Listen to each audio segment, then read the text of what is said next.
Good evening, everyone. My name is Dr. Emily Graham, and I am an ambassador with Plexus Worldwide and part of Team Allen. And Melanie has asked me to lead the training this evening to discuss a book that I read back in March. And I heard about the book through somebody in Plexus. I don't remember exactly who that was. But the title of the book is What to Say When You Talk to Yourself by, he's got an unusual last name, is Shad, is his first name, S-H-A-D, Helmstetter, Helmstetter. So that's the name of the book, and I have an old version. The new version is white with red writing on it, but this is basically if you need a visual to see the title, because it's a lot of words. So I'll tell you a little bit about my story over the past couple of years. I have a business, and I am a dentist, and in 2011, 12, 13, the business was just growing, and blossoming, and hit 2014, it started to not blossom as much. And then suddenly I had one of the doctors at work for me decided that he didn't want to return, and I was working 3 days a week, and suddenly I found myself having to work 5 days a week. And so all of 2015 and this year, I work. I've been able to do some weeks with 4 days a week, a part of last year, and then now I'm back to 5 days a week. And in the midst of that, that was a very big struggle for me, because I never really thought back when I was all focused on academics and focused on my doctorate degree that I would ever really desire to have children. But after about 6 years of marriage, it was literally like I woke up one morning and suddenly I had that desire. I really remember waking up going, you know what, I think I want to be a mother. So my husband and I proceeded down that path, and now I have 3 wonderful children. They're teenagers. Yeah, they're teenagers. And they are 15, 14, and 12. And they also go to a schooling program where they go a couple of days a week, and then they're homeschooled a couple of days a week. And back when I didn't work 5 days a week, I was able to stay home one of those days and homeschool them. My husband stayed home the other day. And also my husband works for me in my office. So, you know, we would have work conversations and home conversations and school conversations, etc. Just, we get along very well, and it's very easy to work together. So now fast forward to when my days change and I have a doctor who suddenly leaves, and I'm scrambling to try to find a replacement doctor because I can't see all of the patients. I can see many of them, but I can't see all of them. I found myself really feeling very negative and discouraged, and it lasted I don't really know how long it lasted. It lasted maybe a whole year, a very long time. And now looking back on it, I definitely feel like that part of that reason I reacted so strongly was because my hormones and my internal system was way, way, way out of balance. So I was unable to react in a more relaxed, logical way, peaceful way. I was more reacting instead of responding. And I would also believe that God used this whole instance to draw me closer to Him. I've always been close to the Lord, walking in a personal one-on-one relationship with Him. But it took me to a whole nother level. And it also shook and woke my husband up and took him to a whole nother level, which we're still growing on and growing in those levels. So one of the things that I found myself saying, you know, were the negative things in my mind, like, You know, is this really worth it? Are you really a good mom because you can't now stay home with your children one day a week? Are you really a good doctor? Are you really a good employer? You know, and then on and on, I would add negative comments along with all of that. And my husband and I both challenged each other to, you know, stop saying negative things within our own minds and to each other, because we were also, you know, using ammunition against each other to some extent. I'm sure none of y'all have ever been in that boat, but we were. And so we were like, we know this is not what the Lord wants us to be saying and to be doing. So how can we get beyond this? So in 2016, when I wrote down my goals, God gave me the word leader for this year. And that is what I'm supposed to focus on. That's what He's creating in me, to be a stronger leader, to be a better leader, to be the leader He's called me to be. And one of the things He asked me to do was read a book every single month that will improve my leadership skills. So when I heard about this book by Shad Helmstetter, What to Say When You Talk to Yourself, I thought, I'm going to read it. I'm going to do it. And I'd already finished the 21 Laws, and I'd already finished another John Maxwell books, 15 Characteristics of a Leader. And so I began reading this book.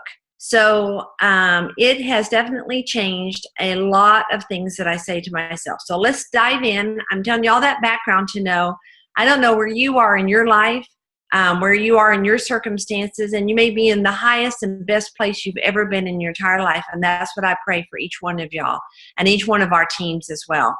But if you're not, this book is a great tool to give you how to change your mindset, which then will change your actions, which then will change your results.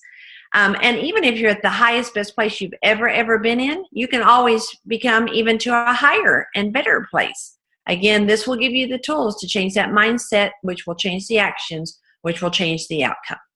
So I'm going to read through key passages in the book that really I highlighted. And also, just another side note, anytime I read a book, and I recommend this for anybody, whether you're reading a short little book or a bigger book or a workbook, always have a highlighter or a pen there with you. And a leader that is reading a book to learn something, you need to mark it up. You need to, however you do your markings, whether it's highlighting or it's putting arrows in the margins or notes or brackets or stars or whatever you do. And it's also a great idea to go to find a blank page maybe at the back of the book or the front of the book and write down some key passages, keywords, or key page numbers to look back on with maybe some headings with it. And because just reading it, it goes in, but if then we mark it, we remember it more. And then if we make an additional note, we remember it and put it into place another level. And then if we teach somebody on it, then it's even at another level. So I'm just passing that little tip on to you because that's a very valuable tip that I learned a long time ago. I put it into place, and it does make a world of difference. So one of the things he begins starting off saying is the more you think about yourself in a certain way, the more you will think about yourself in that same certain way. The more you think about anything in a certain way, the more you will believe that it is how it really has to be. The longer you believe something, the harder it is to change that belief. The longer you have bought the thought, the truer it is. So I think y'all all can understand what he is saying is that the more we think about something, the more it's going to happen. So if you keep telling yourself, I'm not fast, I'm a slow person, I'm not fast, I always make everybody run behind, I'm always the last one to get out to the car, I always hold up the family, I'm always the one that arrives late to events. Well, guess what? You're going to be the one that gets in the car last. You're going to be the one that's holding up the family. You are going to be the one that's arriving late to the events. What if you change that around and you said, I am fast, I am organized, I'm always well prepared. I always arrive in plenty of time before the event occurs. I always am the first one into the car. and you told yourself that over and over again on a daily basis, guess what? You're going to start becoming that person. And it will happen because your belief is starting to change. Let's go to the next thought is, okay, so one of the, y'all heard the phrases, that person thinks about things from the glass is half empty or the glass is half full. I've been known to say that phrase many times. And you also heard the phrase opposites attract. So I would say that between my husband and I, he is the glass is half empty and I am the glass is half full person. And so it's very easy when you're around a person that maybe looks at something opposite than you that may not be the most positive way. And I'm not saying that my husband is negative. That's not what I'm saying. But maybe it influences you in not such a positive way. You will easily start to thinking that way. So Shad states here, in the past too often, we learn to automatically believe the worst first and the best last. But there is something starting right now that you can do about it. It is the key to how you manage yourself and how you live and manage the rest of your life. So are we going to choose to think the worst first and put the best last? Or are we going to think the best last and not even think about the worst? And that's what we all need to do. In order to create the life that we are creating, and we need to think about the best first. So we can control our behavior through our actions. So most of what seems to happen to you happens because of you. It's something you've created, something you've directed, something you've influenced, or something you allowed to happen. So most of what seems to happen to you happens because of you. So we've heard the phrase birds of a feather flock together, or maybe you have a friend or know someone that, you know, they've had numerous marriages or maybe numerous relationships, and they always seem to marry the same kind of guy or the same kind of girl. And maybe that's not the best type of scenario for them. Well, it's because that is happening because of what they have created and directed inside of their mind. And so then they draw that to them. So he summarizes a system, and here's how he summarizes this system. Our programming creates beliefs. So our programming is what we've told ourselves. So when we were little, we didn't know to tell ourselves anything. Our programming was what our mom and dad, our teachers, our adults that are around us influenced us and programmed us. So, for instance, don't touch the stove. It's hot. So maybe one day you did go up to the stove and you're like, it's not hot, you know, as a little kid. But your mom's like, no, don't touch the stove. It's hot. Well, then the next time you go up to the stove, yep, it's hot and it burned your hand. And she was programming you to, whether it was cool or hot, you just don't touch the stove. Just keep your hands off the stove because you never know if it's hot or cold. Well, that's a great programming and it's a wise thing to tell a child. But what about the programming that says to the child, back to that slow example. If you have a child like, you know, you're always the one that's the last one to get downstairs to put your shoes on when all the family is waiting on you. And you just tell that child those kind of things over and over and over again. Guess what they're telling themselves in their head is, well, I'm the last one, so why should I hurry up? Because I'm always going to be the last one, and it really doesn't matter. That's the programming we're talking about.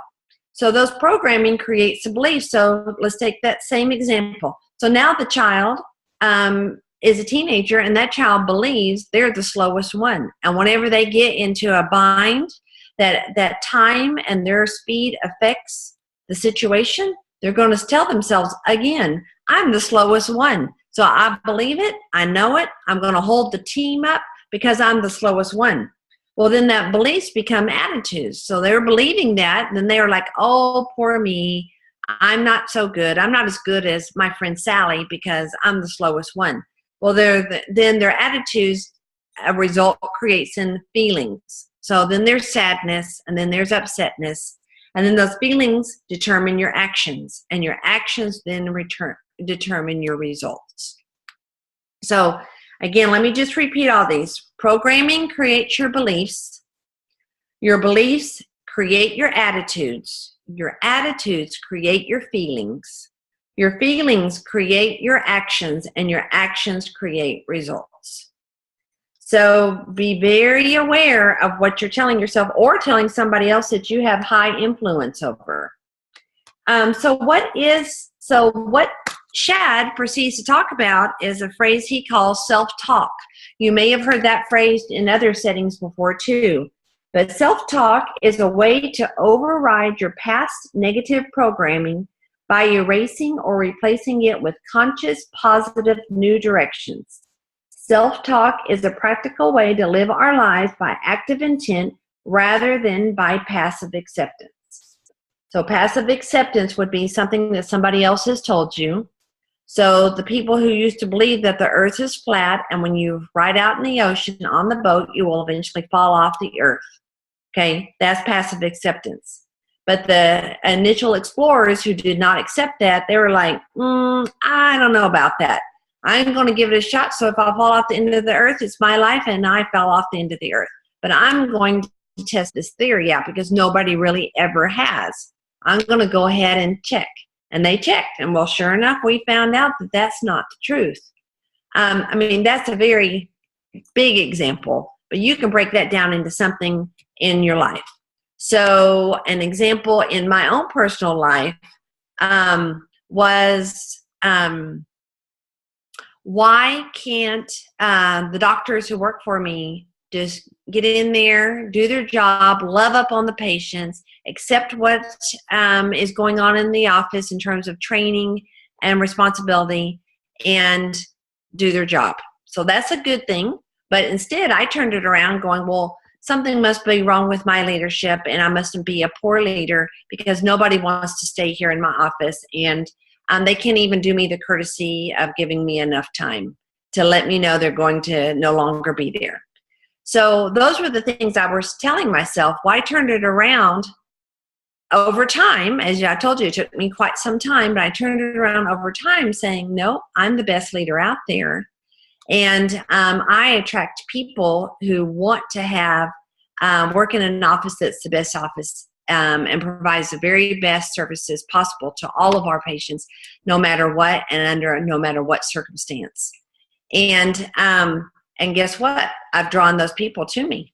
So you can apply that to whatever circumstance is going on in your life, but you need to think about what are some of the negative things I might be telling myself. What are some of the things that I might be saying? So let's take this to the plexus example. Okay, I have 50 people on my list that I have reached out to on my fax list. I have 50 people on my fax list. I've reached out to every single one of them. 27 of them have said no. 20 of them I've gotten no response from. And over the past 3 months, I've only gotten 3 of them to buy a product from me. So that may be what you're focusing on. Instead, focusing on a no is not a no. Every person takes, majority of people, 80% of people take 5 to 12 interactions with them before they will say yes. Focus on that there's many ambassadors and numerous jewels that said no 1 year to your sponsor, and now once they saw the vision or had the need or they got tired of being sick and tired, they got the product and then it changed their life. So focusing on those kind of positive things, or this week I'm going to share Plexus with 20 more new people that are beyond my 50 people that I have on my list. Or this month, I'm going to reach out to every 50 person that's on my list. And then I'm going to add another 20, and then I'm going to add another 20 before the month's over. So by the time the month's over, I'm going to have 90 people I have contacted. So you just turn it around to positive things as opposed to looking at the negative thing. So it is self-talk that stirs us to action, fills us up with self-belief, and plants our feet firmly on the solid bedrock of success. Example he gives is saying to yourself out loud, I am a winner. I believe in myself. I respect myself, and I like who I am. I have made the decision to win in my life, and that's what I'm going to do. And he encourages, as you read this book, to take any phrase that he's used in this book out and use it for your own personal self-talk. And that's why he has put so many details in the book. And the first, over a little bit, half of the book is talking about what is self-talk and how to change your self-talk.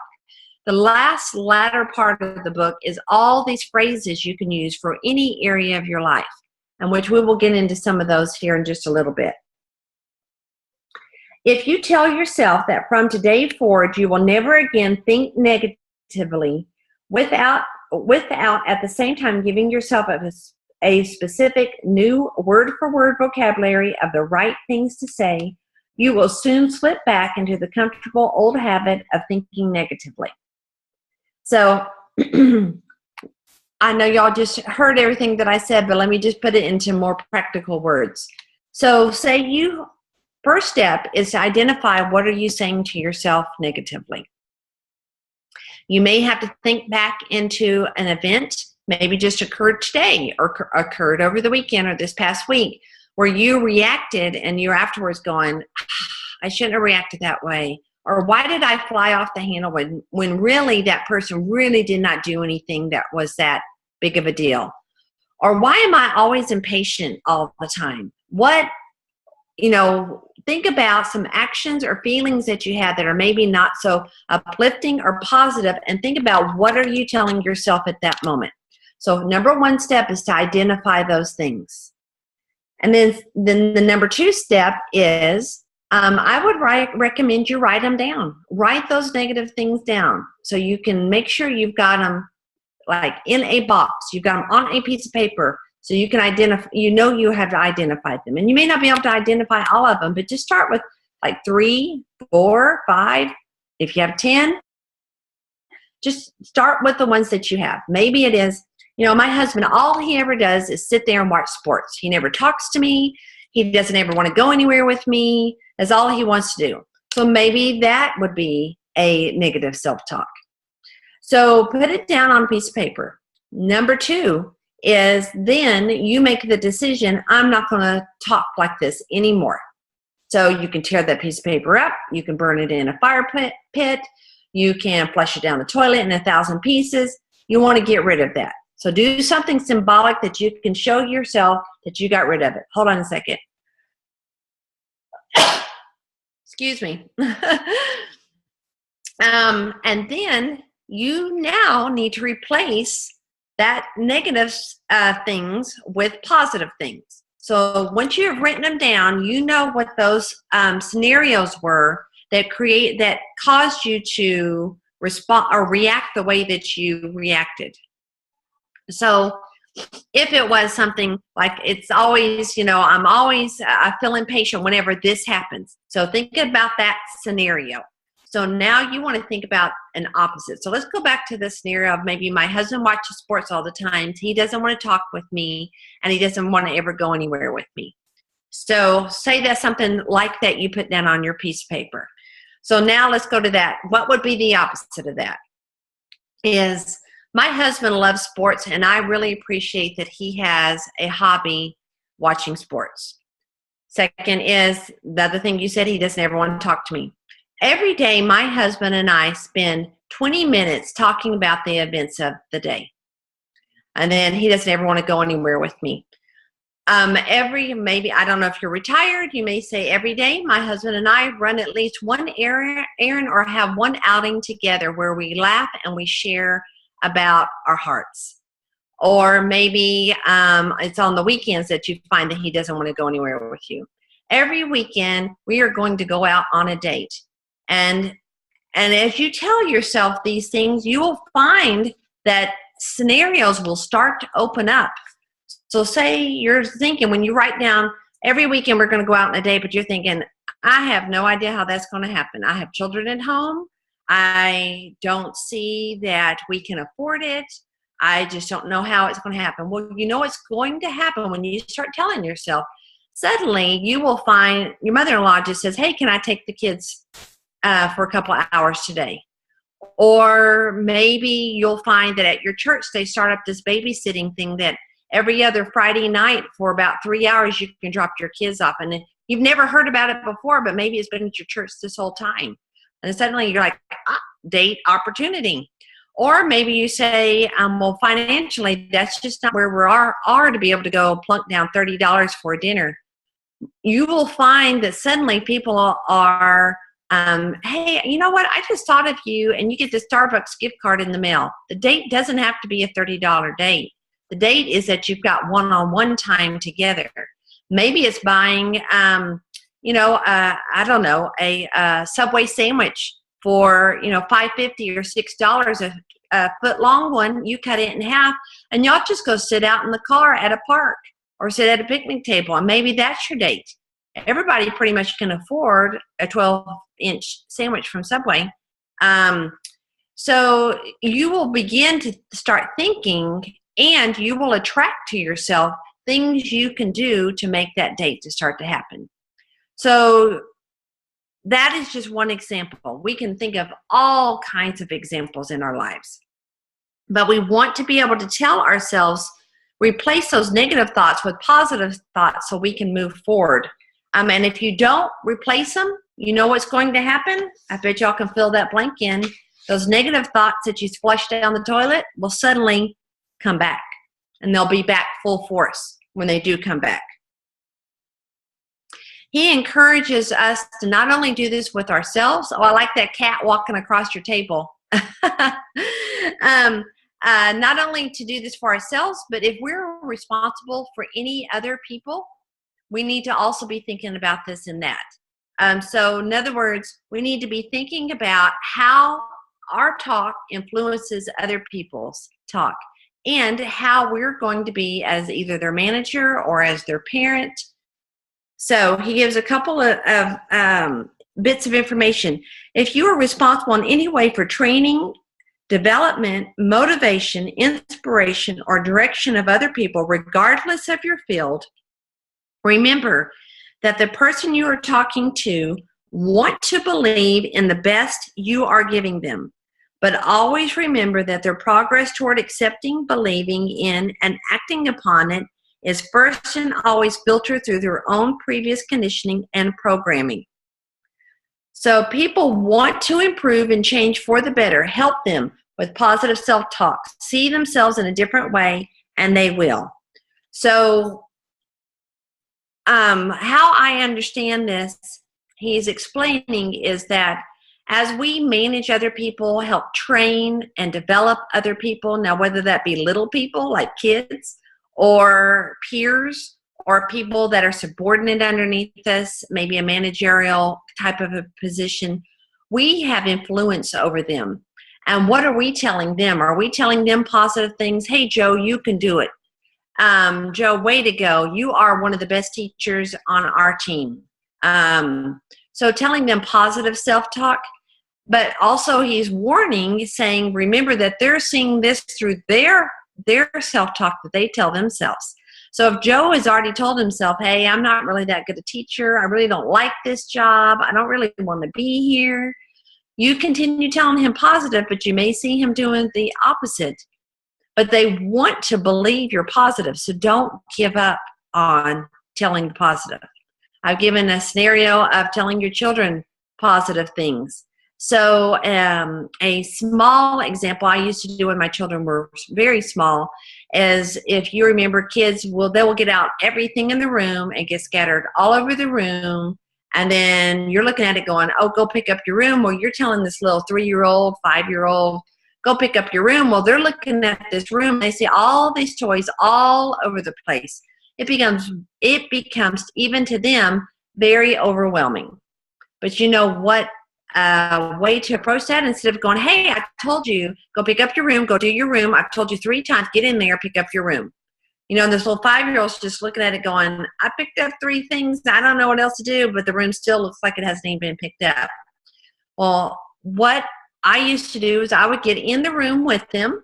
we would sing a song. Of course, I did majority of the picking up, but they were also picking up. And then as they got a little bit older, I set a timer. So I would say, hey, for the next 3 minutes, and then as they got older, it became longer minutes, 5 minutes, 10 minutes. We're going to pick this up together. Let's pick it up. And then as they even got older, then I set a timer and just say, hey, okay, for 10 minutes, you go in there and pick up your room. So now, currently, I have a teenager who is a person, she's the only member in our family, but her clothes just drop on the floor where they're at. And I've told her numerous ways to change that around, positive self-talk, but it still is not a regular thing that happens. Now, when I ask her to go clean up her room, sometimes she gets in there and goes clean up her room, and other times I can tell that she's just overwhelmed by this room. So I'll walk in there and say, hey, can I help you out? She's like, oh, that would be good. So I'll pick something up and I'll say, is this clean or dirty? And she'll tell me and we'll fold it. I'll fold it and I'll hand it to her. And next thing you know, in less than 10 minutes, this whole room's completely picked up. But it's encouraging one another as well and telling each other positive self-talk. Instead of me telling her, hey, you are messy. I can't count on you to pick up your room. You don't take care of your stuff. I don't say that kind of stuff. I do say things like, it would really be great if you picked up your room. It's a way to honor our family, and it's a way to honor our Lord when you have things picked up. Then it's between her and the Lord. It's not between me and her anymore.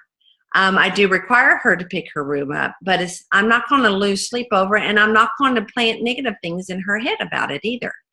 So people want to improve and change for the better.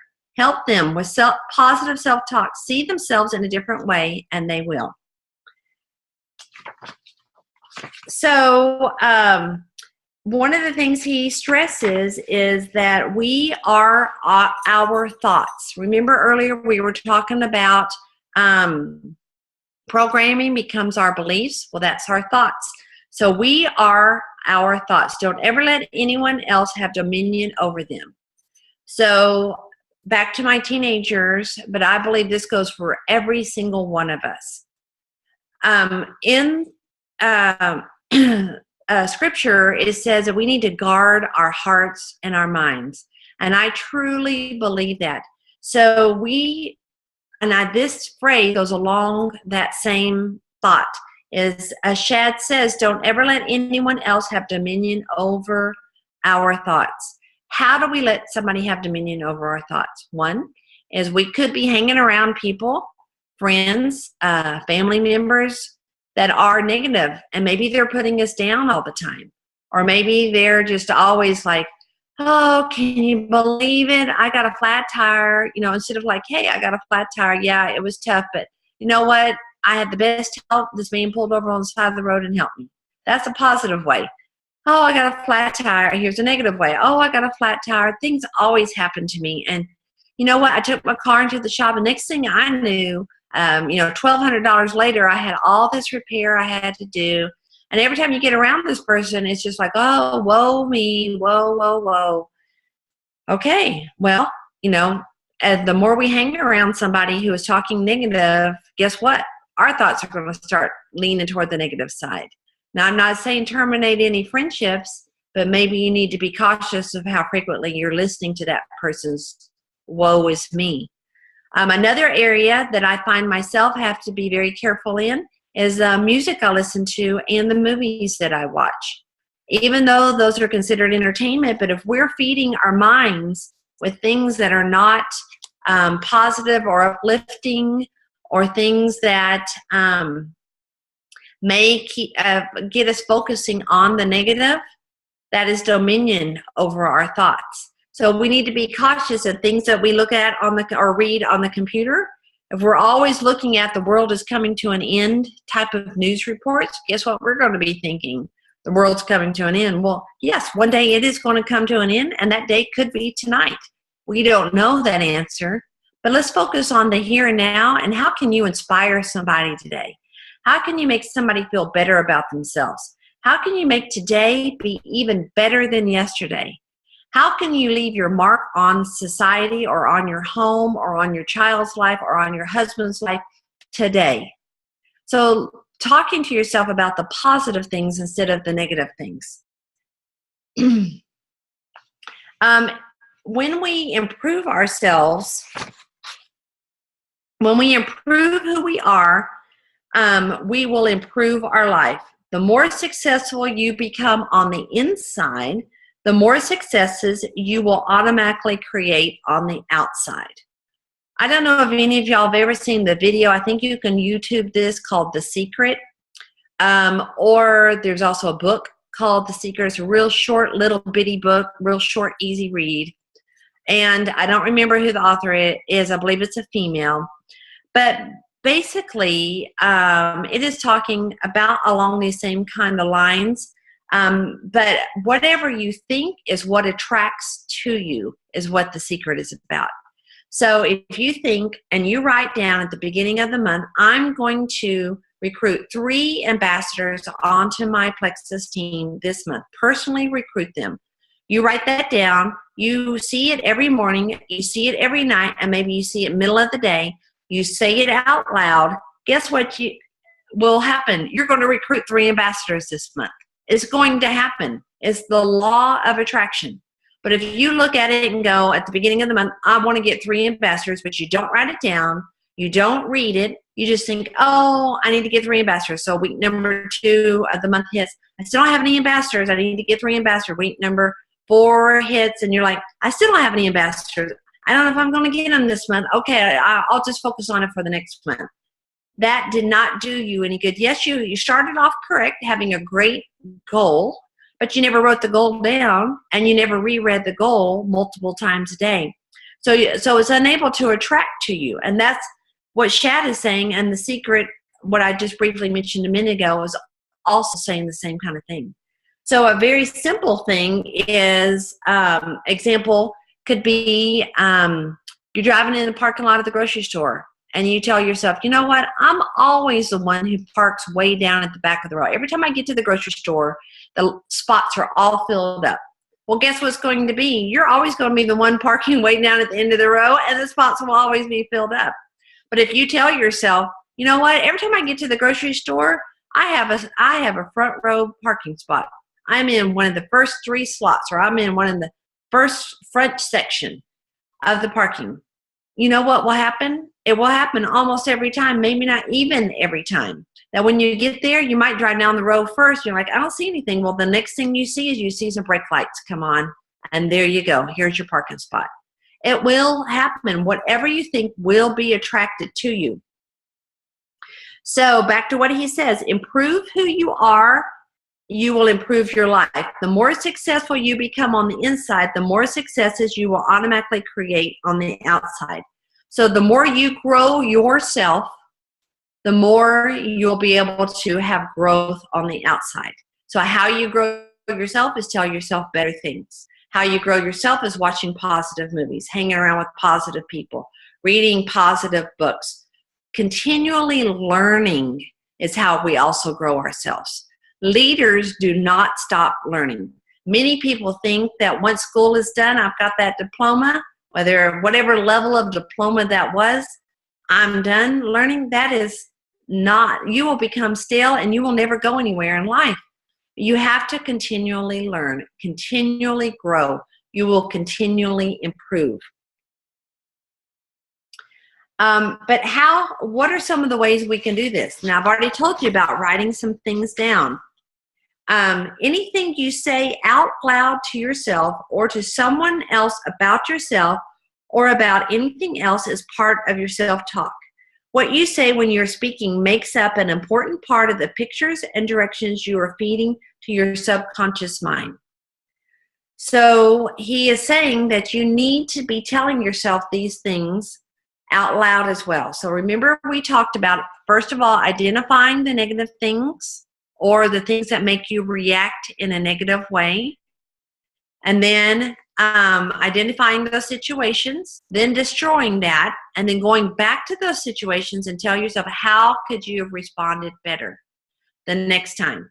So you write down those. So the opposite of what you told yourself is what you want to write down in a positive light. Then after you write those down, you say them to yourself every day. So you can say them to yourself by saying it out loud. Here's what I do is on my bathroom mirror. I don't know if y'all can see this piece of paper, but I wrote down affirmations. And a lot of times in Plexus, we will use the phrase affirmations. Other books you may read may also use the phrase affirmations. But these are positive things that I tell myself every day. I have them on my bathroom mirror. So every time I brush my teeth in the morning and every time I brush my teeth at night, I say these things. And I say them out loud if I can. Sometimes I have toothpaste in my mouth, so I can't always say them at that moment. But I say them to myself, and then things start to come true. So I'll give you a couple examples. And all of these I pretty much drew out of his book. So remember I told you at the end of the book, or the latter part of the book, he has a ton for over many topics of these affirmations. So some of the things that I say to myself. First, I start off with a scripture verse. I take captive every thought and make it obedient to Jesus Christ. I set goals and I follow them. I set my sights, take appropriate action, and achieve my goals. I never spend more than I earn. I am financially responsible both for my present and for my future. I am well organized. Each night, I make a list of things I need to do the next day. I set my priorities and I follow them. I am in control of my feelings, my emotions, my attitudes, and my needs. I control them. They do not control me. I am so happy and grateful now that I have increased amounts of money coming to me from multiple sources of income on a continuous basis. And I have more on the sheet. I just didn't read them all to you. So what I drew mine on were, because I felt at the time, not necessarily at the time I wrote these, but before at the end of 2015, when I realized I've got to change myself. And maybe I realized it before at the end of 2000, but the second half of 2015, I have to change myself first. And I have to grow on the inside before I can influence anybody on the outside. And I began, I didn't start off identifying the negative situations and writing them down, and I wish I would have, but I didn't.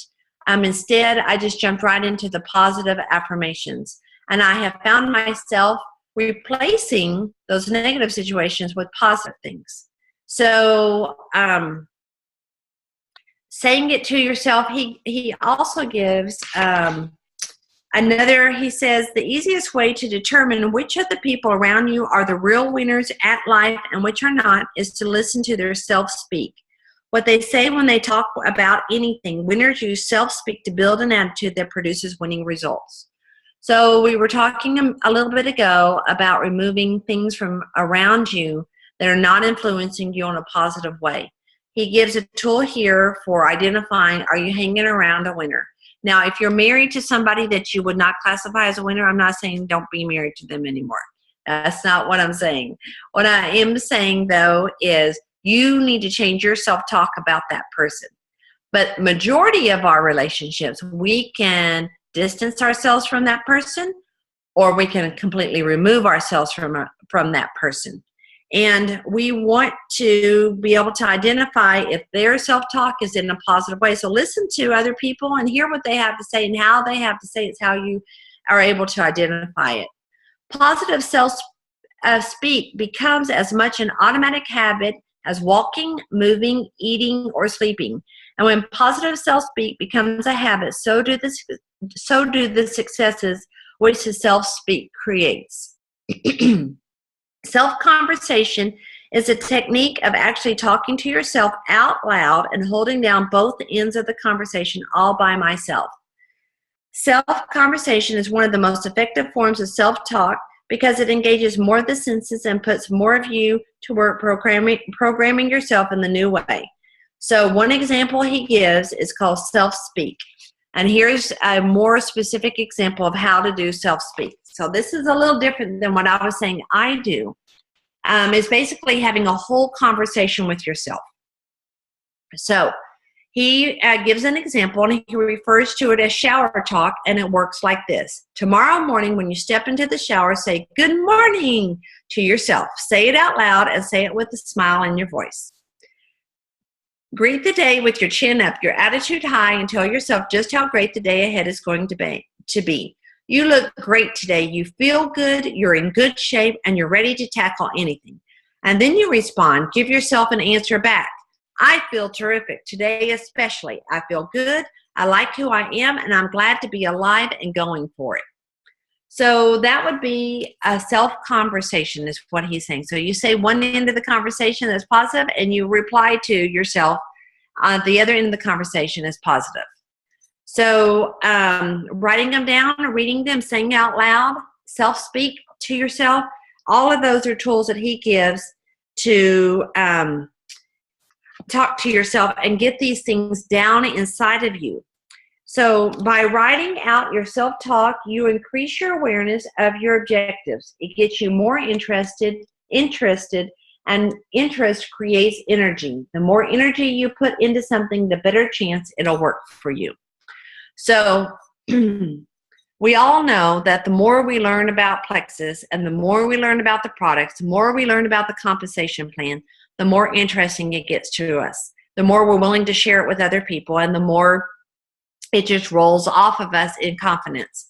Same thing with this self-talk. So the more you say it to yourself, the more you're going to believe it. So if you look at yourself and say, I look good, I feel good, just like he was saying, I am slender and I wear a size 12 pair of pants. And so maybe right now you don't wear a size 12 pair of pants, and that's your goal, is to get to size 12 pair of pants. Start saying that to yourself. Write it down. Say it to yourself. Next thing you will know, you will be thinking, I'm going to pick that salad with the low-fat dressing or just the oil and vinegar over the Cool Ranch wrap or something like that. Something that has more calories than that. Instead of picking the tea, I really just want a glass of water with lemon. Your internal self will just start going along those lines. It just happens. It is a guarantee. For many, many years, I've written down goals, and almost every single year, I have hit those goals. I've written down goals in terms of my finances, myself. Hold on a second.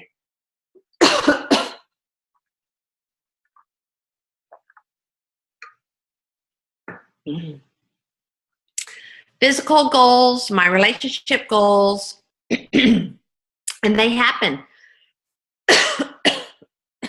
Sorry.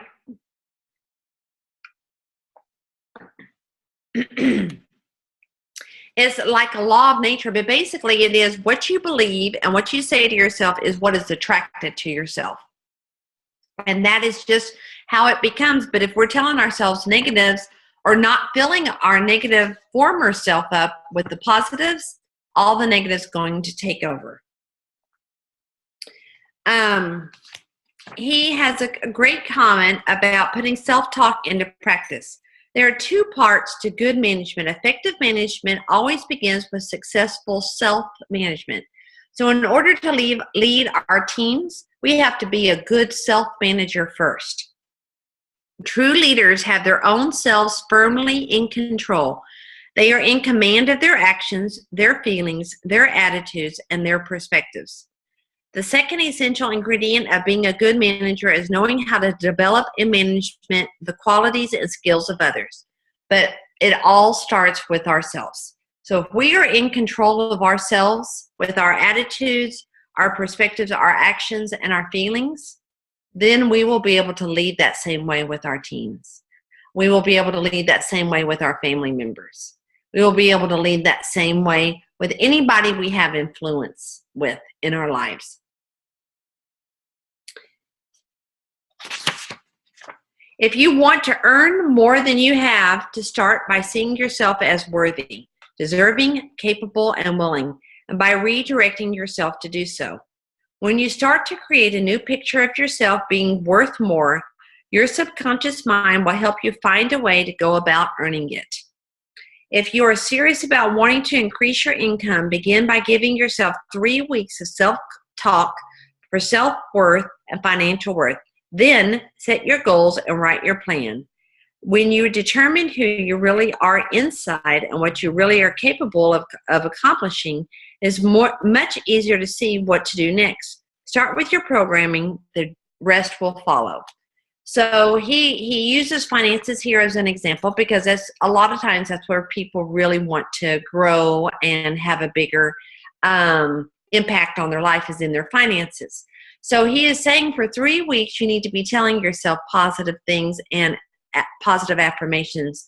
So examples of that, I already gave you my example, which is I never spend more than I earn. I'm financially responsible both for my present and for my future. Things you could add to that or change differently is I do not drive cars that are not paid off. All my cars are paid off by December of 2016. I have all the retirement that I need in my checking account and in my savings plan. Every month, I earn 3 times the amount I currently earn, and you can fill in that blank. Whatever your financial plan is, but you are worth more. I am worth it. I have the attitude of somebody who has plenty of money. I live from a place of abundance, not from a lack of abundance. So talking about those things, then you're able to put them back into place. And that goes back to what we were talking about earlier, that it attracts. Self-talk can change that because self-talk changes the picture, it changes the programming, which creates the belief, which develops the attitude, which creates the feelings, and which controls the behavior. And that brings us back to the beginning. So basically, our self-talk, one more time, changes the programming. That changes our belief. And then once our belief changes, our attitude changes. And when our attitude changes, our feelings change. And when our feelings change, then our behavior changes. So I highly recommend this book, What to Say When You Talk to Yourself by Shad Helmstetter. And again, I'll spell the last name for you. It's Helmstetter. So in the back of the book I mentioned earlier, it has many affirmations you can take from him. So I don't know if you can see all those like short little paragraphs. Those are all individual affirmations. And he has them over multiple topics. He has them over to quit smoking. He has them over to lose weight, your finances, your relationships, your energy level. He has them over all these different topics in the back of the book. So you don't have to reinvent the wheel.